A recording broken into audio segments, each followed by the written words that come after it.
Morning students. हम लोग अभी लास्ट लेक्चर में कुछ गैस टरबाइन के न्यूमेरिकल्स देखे थे।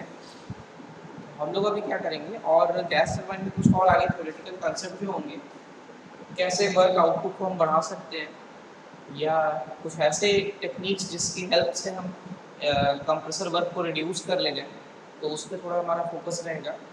तो उसमें एक लिखा आता है how to improve the work output in gas turbine. अगर आपसे क्वेश्चन पूछते हैं तो आपके पास एक ऑप्शन आता है इंटरकूलिंग का।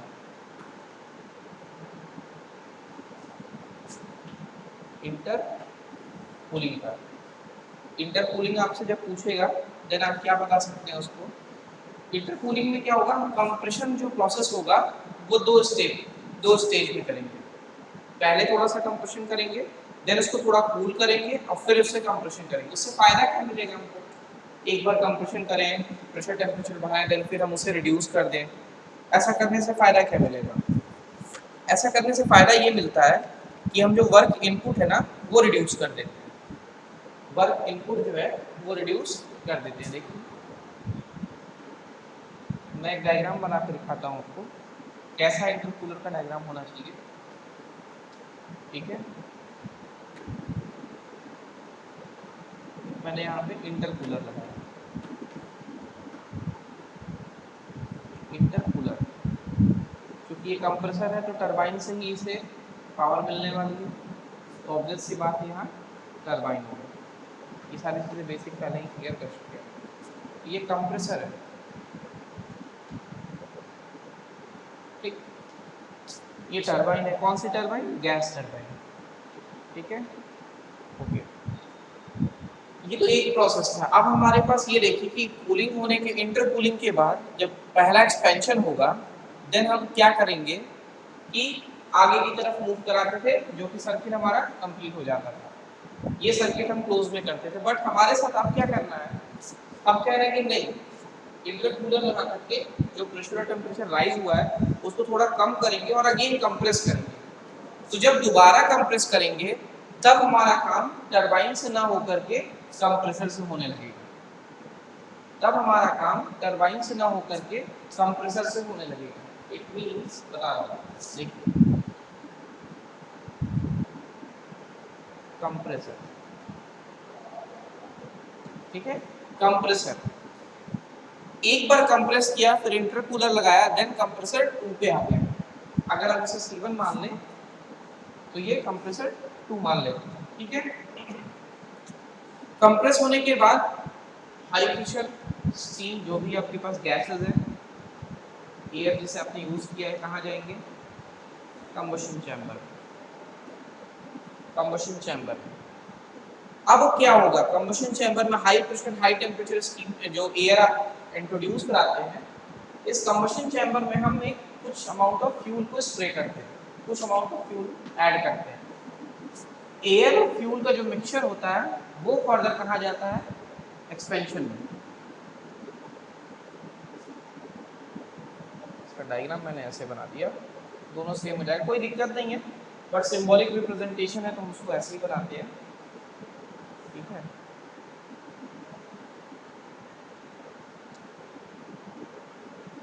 इसको मैंने C2 नाम दिया है। ठीक है, कंप्रेसर 1, कंप्रेसर 2। अच्छा, अब हमारे पास जो एक्सपेंशन प्रोसेस होना है कंबशन चैम्बर के बाद वो गैस टरबाइन में होना है। ठीक है, तो कौन सी टरबाइन यूज करते हैं? Gas turbine. इस कंप्रेसर को प्राइम मूवर से मिल जाएगा पावर स्टार्ट होने के लिए, देन वो कपल हो जाएगा कंप्रेसर से, बट इस कंप्रेसर को भी तो पावर चाहिए, तो ये कंप्रेसर कपल होता है गैस टरबाइन। ठीक है, फिर फाइनली एग्जॉस्ट करते हैं, कहाँ से? गैस टरबाइन से। साइकिल क्लोज हो जाएगी, वापस चले आएंगे, फिर ये प्रोसेस चलता रहेगा। तो अगर देखा जाए प्रोसेस कौन कौन से हुए, नंबरिंग करते हैं 1 2 3 4 करके। तो स्टार्टिंग करते हैं यहाँ से 1, देन 2, देन 3, 4, सीक्वेंस में करते हैं ताकि कहीं कोई गड़बड़ ना हो। 4, 5, 6, ठीक है, फिर अगेन ये 6 to 1 हमारा मिल जाएगा। तो फाइनली हो क्या रहा है, देखिए 2 बार कंप्रेशन कराया हमने, यानी कि जो हम टीएस डायग्राम बनाएंगे कुछ ये बनता था ऐसे और ऐसे। एक बार कंप्रेशन कराया, कंप्रेशन जैसे ही एक बार कराया लो प्रेशर से हाई प्रेशर में मूव कर गया, बट इट इज सफिशिएंट नहीं, हमने और एक बार कराया कंप्रेशन। बट कंप्रेशन कराने से पहले दूसरी बार हमने एक इंटरकूलर लगाया था जो टेम्परेचर और प्रेशर थोड़ा डाउन कर देगा।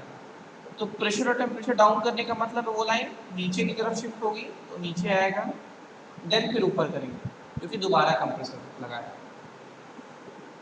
ये कब लगाते हैं, जैसे मान लीजिए आपके पास कंप्रेसर 12 बार पे काम कर रहा है, 12 बार या 8 बार 10 बार पे ऐसे काम कर रहा है, तो 3-4 बार से ज्यादा जब कंप्रेसर का प्रेशर रेशियो हो जाता है देन हम कोशिश करते हैं स्टेजेस में कंप्रेशन करने के लिए, क्योंकि बहुत ज़्यादा प्रेशर कंज्यूम करने लगता है, बहुत ज़्यादा कंप्रेसर वर्क हो जाता है, तो उसको रिड्यूस करने के लिए हम क्या करते हैं कि एक से ज़्यादा स्टेजेस में कंप्रेशन प्रोसेस करते हैं। तो compression 1, then intercooler, then compression 2 and finally compression chamber से होकर गैस टरबाइन में आएगा जो कि आपको फाइनल आउटपुट देगा।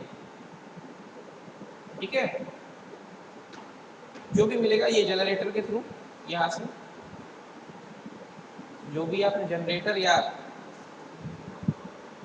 पावर कन्वर्टिंग डिवाइस लगा रखा है वो मिलेगा। ठीक है, पावर आउटपुट आप। अच्छा, इधर एयर इन था, यहाँ पर फ्यूल था, ये एग्जॉस्ट। ठीक है, ये एग्जॉस्ट। अब आपसे ये कहा जाए कि चलिए इसका टीएस डायग्राम बनाएंगे। हमारे पास कंप्रेसर है 2, यानी 2 बार कंप्रेशन प्रोसेस हो रहा है। 2 कंप्रेसर है, इट मींस 2 बार कंप्रेशन हो रहा है। तो 2 कंप्रेशन का मतलब क्या है, एक बार कंप्रेशन होगा देन कूल होगा, अगेन वो फिर से कंप्रेस होगा, यानी 2 बार कंप्रेशन कराएंगे 2 टाइम्स।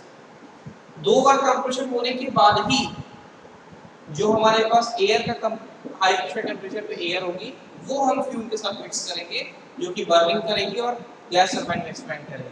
तो ध्यान रखना है कि टरबाइन एक है और कंप्रेसर आपका 2 लगा है, इट मींस कि 2 बार कंप्रेसर होगा। बात आती है कौन सा लो प्रेशर कंप्रेसर होगा, कौन सा हाई प्रेशर कंप्रेसर होगा। कौन सा लो प्रेशर कंप्रेसर होगा और हाई प्रेशर कंप्रेसर कौन सा होगा। कैसे पहचानेंगे कि किसको लो प्रेशर नाम दिया जाए, किसको हाई प्रेशर नाम दिया जाए।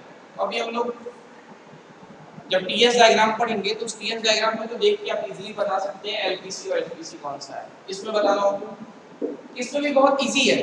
जो एटमॉस्फेरिक प्रेशर पे काम कर रहा है इससे नीचे तो आप जाना नहीं है क्योंकि एग्जॉस्ट आपको इसी पे मिल रहा है। ठीक है, एग्जॉस्ट को आपको जो हाई टेम्परेचर पे भी मिल रहा है उसको हम ले आएंगे तो इसी टेम्परेचर पे, तो ये जो एयर टेम्परेचर ये लोअर प्रेशर होगा।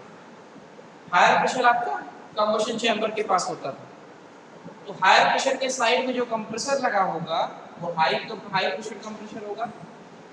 वो कंप्रेसर जो इनलेट पे लगा होगा, एयर जहां पर एटमॉस्फेरिक प्रेशर का इनलेट है वहां पर लो प्रेशर कंप्रेसर होगा।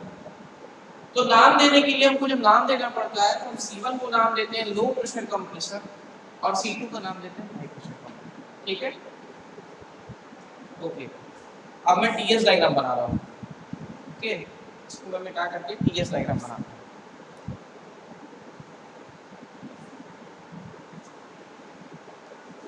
टीएस डायग्राम में भी वही 2 कंप्रेसर की जरूरत पड़ेगी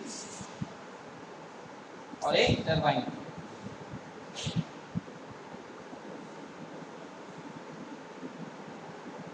नंबरिंग आपको याद होगी, ध्यान दीजिएगा। सीक्वेंस में जैसा हमने इस डायग्राम में नंबरिंग की थी हम उसी डायग्राम वैसा ही नंबरिंग टीएस डायग्राम में भी करेंगे। ठीक है, जैसी नंबरिंग हमने अभी की है वैसा ही हम उसमें करेंगे। ओके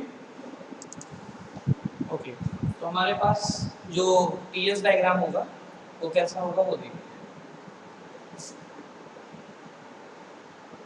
तो अभी हम लोग आइडियल के लिए देखते हैं, सारा सब कुछ सारे डायग्राम आइडियल को देखेंगे, फिर आइडियल से हम एक्चुअल की तरफ मूव करेंगे। पहले आइडियल देख लेते हैं। तो हम टीएस डायग्राम ही बनाते हैं क्योंकि हमने देखा था टीएस डायग्राम में कंपैरिजन कितना इजी हो जाता है हमारे लिए। ठीक है, बना सकते हैं हम, पीवी डायग्राम भी बना सकते हैं, कोई दिक्कत नहीं है। अगर एक डायग्राम आता है तो आप दूसरा बना सकते हैं।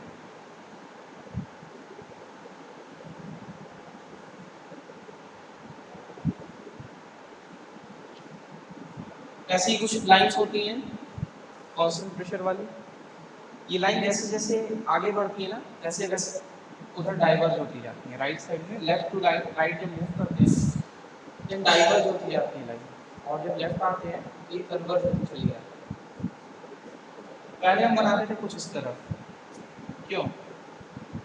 पहले हमारी साइकिल 1 2 3 और ये 4 होती, पहले हमारे लिए ये होता, बट आज नहीं। क्या होगा? कंप्रेसर 1 से 2, ये कंप्रेसर वर्क था, हमने 2 कंप्रेसर लगाया है, तो हम क्या करते हैं, फर्स्ट कंप्रेशन 1 से 2 तक कराए, 2 तक कराए, फिर हमने एक इंटरकूलर लगा रखा था, इंटरकूलर क्या करेगा, कुछ कम किया, ठीक है, कहां तक? अभी मान लेते हैं इसी पॉइंट तक, सेम प्रेशर तक किया, मैं इसको बताता हूं अभी कब ये बराबर होगा, अभी सेम प्रेशर तक किया, देन फिर से हमने इसे कंप्रेस कराया, कहां तक? सपोज 3, ठीक है, सपोज 3 तक हमने क्या किया था, जो दूसरी हमने कौन सी नंबरिंग की थी, कंप्रेसर का इन, कंप्रेसर का आउट, पहला कंप्रेसर, देन उसके बाद हमने लगाया था इंटरकूलर, ये रहा इंटरकूलर, ये वो 3 पॉइंट है इंटरकूलर के एग्जैक्ट है, देन इंटरकूलर का एग्जैक्ट हमारे दूसरे कंप्रेसर के इनलेट बना था, देन यहाँ से 4th पॉइंट मिला किसका, दूसरे कंप्रेसर का एग्जैक्ट।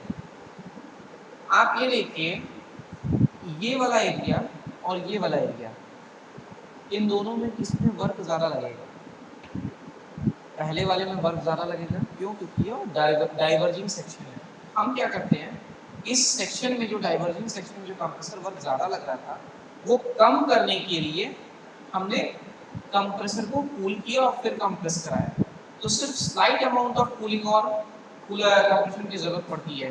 तो जब इन दोनों में कंपैरिजन करते हैं तो हमें ये जो वर्क इनपुट था वो काफी कम देना पड़ा एज कंपेयर टू दिस, इसलिए हम इंटरकूलिंग लगाए और हमारा कंप्रेसर वर्क रिड्यूस हो गया। देन हमने कंप्रेशन किया, कंप्रेशन करने के बाद हम एक्सपेंशन कर गए, एक्सपेंशन के लिए हमारे पास एक ही टरबाइन था, तो हमने 3 4 5 और 6 ये हमने कर दिया। तो क्या दिक्कत आई? कहीं कोई दिक्कत आई? आराम से डायग्राम बन गया। तो यानी कि जब इंटरकूलिंग की बात करेंगे तो ये लाइन नहीं दिखेगी हमको और ये लाइन दिखेगी, ठीक है। लेकिन सवाल ये आता है मन में कि सर ये नीचे कहां तक आएगा, ये 3rd पॉइंट कहां तक जाएगा? एक वर्ड आएगा परफेक्ट इंटरकूलिंग, परफेक्ट इंटरकूलिंग। अगर ये वर्ड लिखा है तो ये सेम प्रेशर तक आएगा, उससे नीचे नहीं जाएगा। अगर परफेक्ट इंटरकूलिंग नहीं लिखा है सपोज, देन वो कुछ ही दूर तक आएगा और फिर वापस चला जाएगा, ठीक है। कैसे इसको और देख सकते हैं, जैसे मान लीजिए अगर हम इस डायग्राम को भी मिटा दें, ठीक है, परफेक्ट इंटरकूलिंग वो नीचे तक आएगा, बट अगर मान लीजिए परफेक्ट इंटरकूलिंग नहीं है, सपोज परफेक्ट इंटरकूलिंग नहीं है,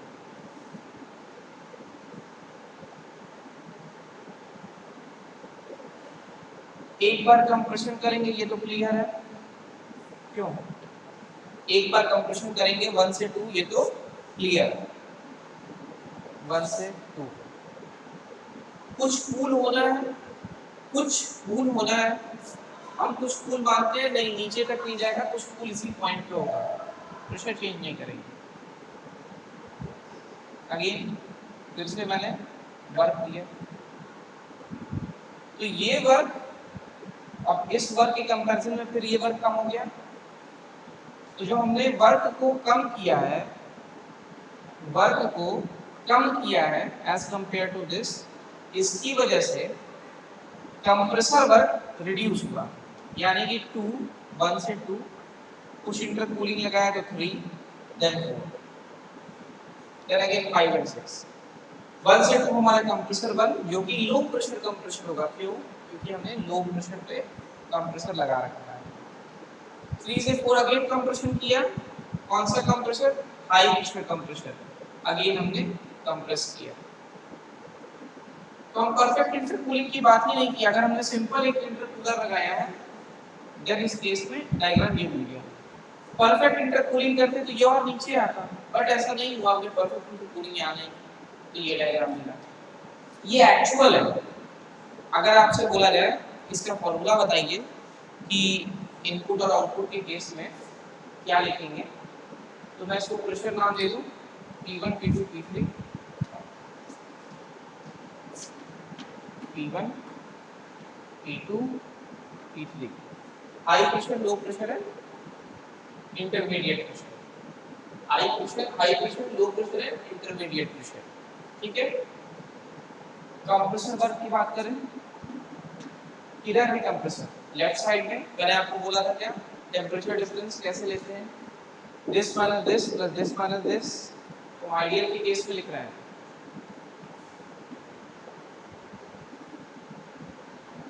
आइडियल के केस में हमसे चेक करना है, तो आइडियल के केस में मेंशन करते हैं क्या है, T2 minus T1 plus T4 minus T3। अगर मान लेते हैं फॉर एग्जांपल कि अगर किसी सिचुएशन में इंटरकूलिंग के बिना होता, ये विद इंटरकूलिंग है, विद इंटरकूलिंग है, ठीक है।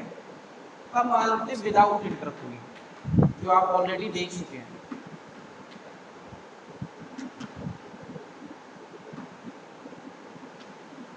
विदाउट इंटरकूलिंग, अगर विदाउट इंटरकूलिंग होती तो ये लाइन सीधे चली गई होती और यहाँ 2' मिल गया होता। क्यों? 2s मान लेते हैं, 2s मिल गया होता, मिल गया होता ना। अगर हम ये लाइन सीधे लेके होते, हमारे पास इंटरकूलिंग नहीं होता, देन हम ये 3 से 4 पॉइंट ना देख रहे होते और हमारे लिए ये लाइन ही एक कंप्रेशन होती प्रोसेस। देन विदाउट इंटरकूलिंग लिखेंगे तो क्या मिलता? आइडियल के केस में Cp T2s माइनस T1 है कि नहीं? यही मिलता हमको। कौन सा वर्क ज्यादा है? कौन सा वर्क ज्यादा है? देखने में ये दो टर्म लग रहा है जिसको समेशन करके लिखा गया है, ये सिंगल टर्म है। सपोज आपसे मैं कहूं कि आपको एक कंप्रेसर का वर्क जो लग रहा है वो 100 किलोवाट लग रहा है, दूसरे कंप्रेसर में मैं ये कहूं, कंप्रेसर में एक टरबाइन में, एक गैस टरबाइन साइकिल में जो कंप्रेसर लगा वो 100 लेता है, एक और गैस टरबाइन है जिसमें इंटरकूलिंग लगा है, उसमें पहला कंप्रेसर लेता है 30, दूसरा लेता है 50। दोनों का समेशन भी इतना नहीं हो पाया जितना एक अकेला लेगा। क्यों? उसका रीजन क्या है? जब आप टीयर डायग्राम देखते हैं ना तो चीजें क्लियर होती हैं। क्या क्लियर होती है? कि जैसे जैसे हम लेफ्ट टू राइट मूव करेंगे डाइवर्ज होगा कर्व, डाइवर्ज होगा कर्व मतलब और बड़ा होता जाएगा, डिफरेंस और बढ़ता जाएगा जितना हम लेफ्ट से राइट जाएंगे। ये वर्क कम था, ये वर्क ज्यादा था, जिसकी वजह से ये जो वैल्यू आ रही है, ये वाली वैल्यू WC आइडियल के लिए विदाउट इंटरकूलिंग ज्यादा होगी as compare to with. It means WC ideal for without intercooling is greater than WC। अब आइडियल रखिए, रियल दोनों के केस में यही होगा, तो मैं आइडियल हटा देता हूँ। रियल अभी देख लेंगे क्या है, ठीक है, विद इंटरकूलिंग, ठीक है। लेकिन क्या इस सब में कहीं पर भी आपको टरबाइन वर्क में कोई चेंज दिखा? कोई चेंज नहीं, क्योंकि टरबाइन में कोई इफेक्ट ही नहीं पड़ा है। टरबाइन हमारा अगर हम ये साइकिल ले 1 से 2s 5 and 6 तब भी हमारा एक्सपेंशन 5 से 6 होगा। अगर हम इंटरकूलिंग लगा करके एक्सपेंशन कराएं तो भी हमारा टरबाइन आउटपुट 5 से 6 ही होगा। इट मींस कि जब इंटरकूलिंग की बात करेंगे देन नो चेंज इन इसमें turbine output,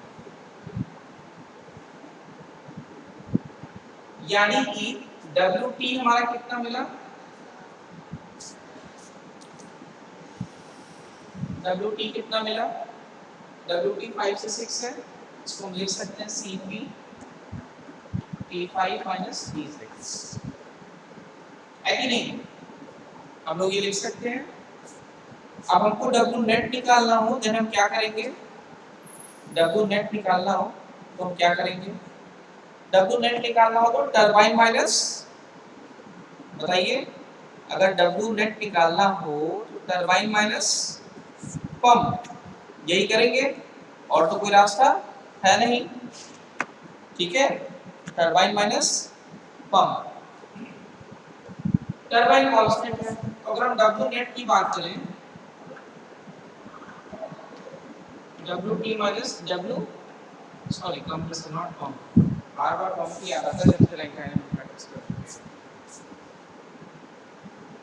turbine minus compressor WT minus WC, तो मैं ये डायग्राम मिटा रहा हूँ ताकि हम इसकी चीजें और लिख सकें, ठीक है।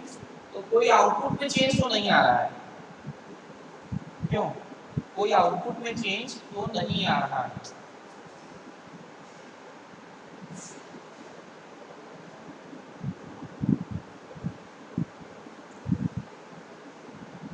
आप लोगों के पास डायग्राम है, तो WT is equals to W net is equals to WT minus WC, ठीक है, ओके। टरबाइन माइनस कंप्रेसर, तो W net with intercooling और W net without intercooling,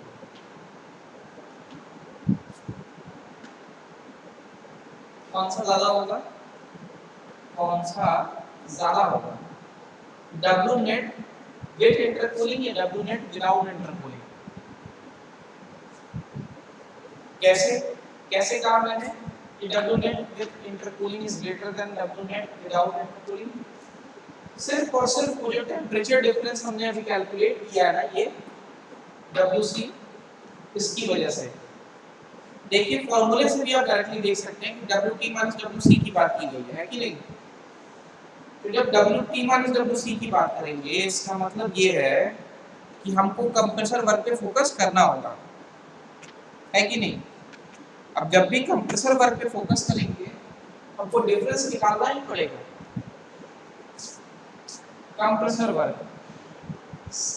with intercooling में ज्यादा है या विदाउट इंटरकूलिंग में ज्यादा है, कंप्रेसर वर्क विदाउट इंटरकूलिंग में ज्यादा है। इसका मतलब ये तो कांस्टेंट है WT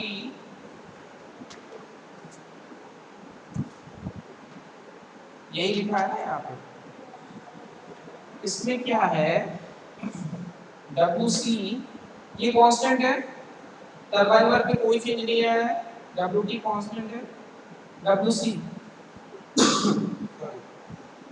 WC में क्या है, WC में कंप्रेसर वर्क विदाउट इंटरकूलिंग ज्यादा है as compare to compressor work with intercooling. तो जब ये वैल्यू कांस्टेंट हो गई, ये वैल्यू बढ़ेगी या घटेगी, सपोज मान लेते हैं ये 100 है माइनस ये हमेशा फिक्स रहेगी। विद इंटरकूलिंग की बात कर लेते हैं, विद इंटरकूलिंग की, और ये WC हमारा मान लेते हैं 50 है, तो हमको कितना मिला 50 kilowatt with intercooling, W net with intercooling, ठीक है। दूसरा मान लेते हैं W net without intercooling, W T2 fix था हमारे पास 100 ही है, हम उसे कोई चेंज नहीं करते हैं। कंप्रेसर वर्क ज्यादा हो जाएगा ना, इट मींस 50 से वो सपोज मान लेते हैं 70 हो गया, देन मिला 30 किलोवाट। तो हम वैल्यूज रख के भी चेक कर सकते हैं, तो हमें ये पता चलता है कि नेट इंटरकूलिंग विद इंटरकूलिंग के केस में W वर्क ज्यादा मिलता है as compare to without intercooling. तो हम फॉर्मूले को भी इसी हिसाब से मेंटेन कर सकते हैं जैसा कि हम पहले करते हैं। आपसे पूछा जाए हीट सप्लाई बताइए, वो हीट सप्लाई क्या होती है भाई? हीट सप्लाई कहाँ से कहाँ मिली थी? एक तरीका तो ये है MF इंटू CV, ये कर देना आपका बहुत इजी तरीका है। अगर आपके पास कैलोरीफिक वैल्यूज दी हैं तो mass of fuel QF is equal to m dot f CV, combustion chamber की अगर एफिशिएंसी दी है तो वो भी मल्टीप्लाई कर। लेकिन फिलहाल इसके लिए आपको एटलीस्ट मास ऑफ फ्यूल और कैलोरीफिक वैल्यू दोनों की जरूरत पड़ेगी। और सपोज अब है नहीं आपके पास, सिर्फ टेम्परेचर वैल्यू दी हुई है, देन क्या करेंगे? कुछ नहीं करेंगे, सिंपल टेम्परेचर डिफरेंस जैसे हम लोग निकालते हैं वैसे ही निकालेंगे। हीट सप्लाई कहाँ हो रहा था? हीट सप्लाई कहाँ हो रहा था? फर्स्ट कंप्रेसर के एक्सपैंड होने के बाद और सेकंड कंप्रेसर के जस्ट कंप्रेशन के बाद, ठीक है। तो पहला कंप्रेसर क्या था? T2 माइनस T3 के बीच में था, जो हीट सप्लाई 1 से 2 के बीच में कंप्रेसर था। देन उसके बाद हीट सप्लाई किया फिर से कंप्रेस करने के लिए प्लस T5 माइनस T4।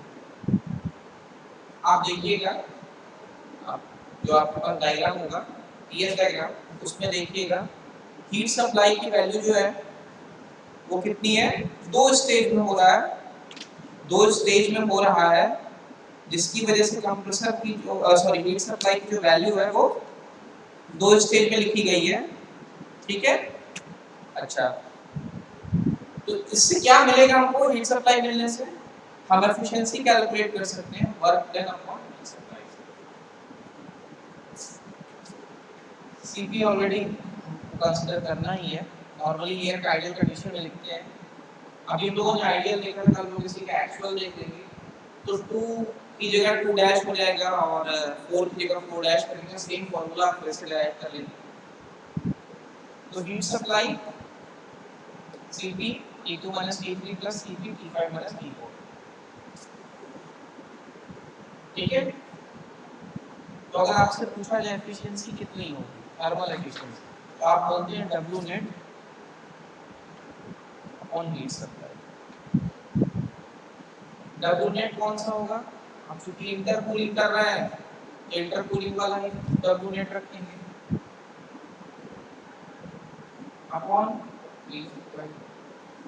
फिर बात आती है कि एफिशिएंसी कंपेयर करते हैं। आपको एफिशिएंसी कंपेयर करना होगा, तो ये मैं आपको होमवर्क दे देता हूँ। वैल्यूज रखिएगा और चेक करिएगा कि एफिशिएंसी इंप्रूव होती है, क्या एफिशिएंसी इंप्रूव होती है। टरबाइन आउटपुट पे कोई चेंज नहीं आया, कंप्रेसर वर्क रिड्यूस हो गया, हीट सप्लाई थोड़ा बढ़ गया, तो क्या हमारे पास जो वैल्यूज होंगी वो उसे कवर करती हैं सारी चीजें और एफिशिएंसी को इंप्रूव करती हैं? नहीं करती हैं अगर, तो हमको फायदा क्या मिला? अगर एफिशिएंसी इंप्रूव नहीं कर पाए देन हमको सिस्टम से क्या फायदा मिला? दूसरी चीज, अगर हम इंप्रूव कर लेते हैं एफिशिएंसी देन कोई बात ही नहीं है फिर, क्यों? एफिशिएंसी के वाले सब कुछ हो गया। तो अगर हम एफिशिएंसी इंप्रूव कर ले जाते हैं तब तो ठीक है, बट अगर नहीं कर पाए फिर क्या? तो फिर हम लोग यही करेंगे, वर्क आउटपुट पे फोकस करेंगे।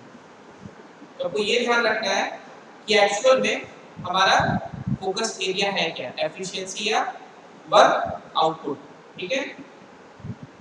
तो आज के लिए इतना ही करते हैं। विद इंटरकूलिंग और विदाउट इंटरकूलिंग हमने देखना है, वो भी आइडियल प्रोसेस के लिए। कल हम लोग एक्चुअल प्रोसेस को देखेंगे और यही टीएस डायग्राम में जो आइडियल प्रोसेस थे उनको एक्चुअल में कन्वर्ट करेंगे, देन कंप्रेसर की एफिशिएंसी और टरबाइन की एफिशिएंसी को देखेंगे। तो आज के लिए इतना ही रखते हैं, और आपको फिर कुछ पूछना होगा तो मैसेज करिएगा। Okay, thank you.